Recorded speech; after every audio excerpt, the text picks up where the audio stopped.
ini kita langsung ke Pak Ateng deh. Pak Ateng, ini Pak Ateng mesti merespon nih Pak Ateng. Karena kalau 505 apakah tidak dimungkinkan untuk dinaikkan Pak? Karena kalau dengan biaya hidup yang sekarang kan pasti tidak cukup Pak. Oke. Masih Terima kasih, Mbak. Kedengaran ya, kedengaran Mbak Pak sekarang Pak, Brigita? silakan Pak. Iya, terima kasih. Kami dalam menghitung kemiskinan itu mengacu pada basic need, artinya kebutuhan dasar. Makanya kami kebutuhan dasar sekali. Kebutuhan dasar ini juga untuk makanan mengacu pada widya pangan dan gizi, yaitu 2.100 kalori. Batas kalori tersebut kecukupan kemudian kami rupiahkan dan kami ukur dengan beberapa komoditi pangan. Ditambahkan juga dengan yang non makanannya.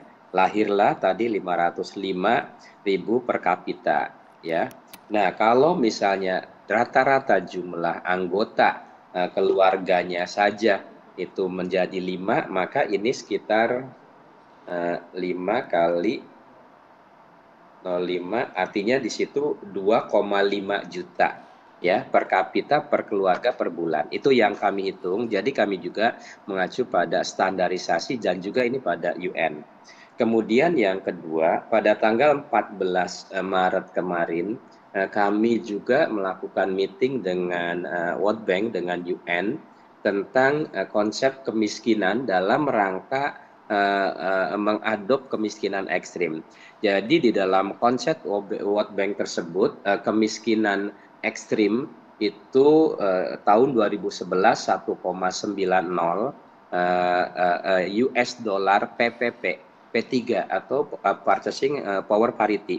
Artinya ini bukan murni kalikan dolar, tetapi dikalikan sekeranjang kebutuhan terhadap yang masyarakat miskin yang bisa diperbandingkan dengan beberapa daerah dengan standar dolar. Contohnya kalau misalnya di Indonesia ini harga di US misalnya harga satu buah pisang $1, di Indonesia itu 500, maka PP-nya P3-nya 0,002 rupiah. Artinya ini bisa untuk diperbandingkan pada leveling beberapa negara di dunia.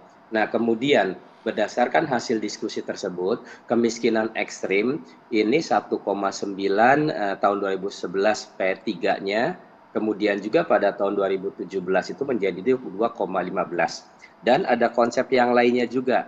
Konsep yang lainnya itu berpenghasilan menengah bawah itu pada US dollar PPP 3,20 sampai dengan 3,65 dan berpenghasilan menengah ke atas 5,5 sampai dengan 6,85. Bagaimana hasilnya mengadopsi penghitungan Bank Dunia tersebut? Bank Dunia juga sama, Mbak Prita, itu mempergunakan data Susenas kita. Ya. Hasilnya kalau kemiskinan kita itu tahun 2022 954. Nah, kalau kemiskinan ekstrim yang konversi 2011 yaitu konversi lama 3,5 yang konversi 2,15 itu 4,0 dan konversi yang 1,9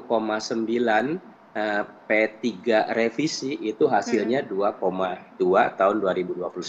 Nah, bagaimana tadi batas garis kemiskinannya?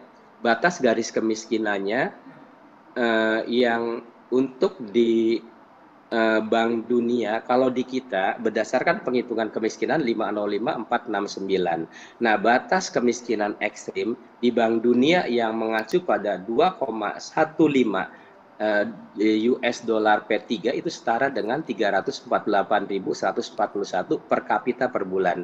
Jadi kita masih berada di atasnya karena yang Bank Dunia implementasikan itu batas garis kemiskinan ekstrim yang kita juga diadopsi, yang di beberapa negara diadopsi. Itu gambaran kami secara globalnya, Mbak Prita. Iya, iya, iya. Tapi kita coba ke Pak Yoga habis ini.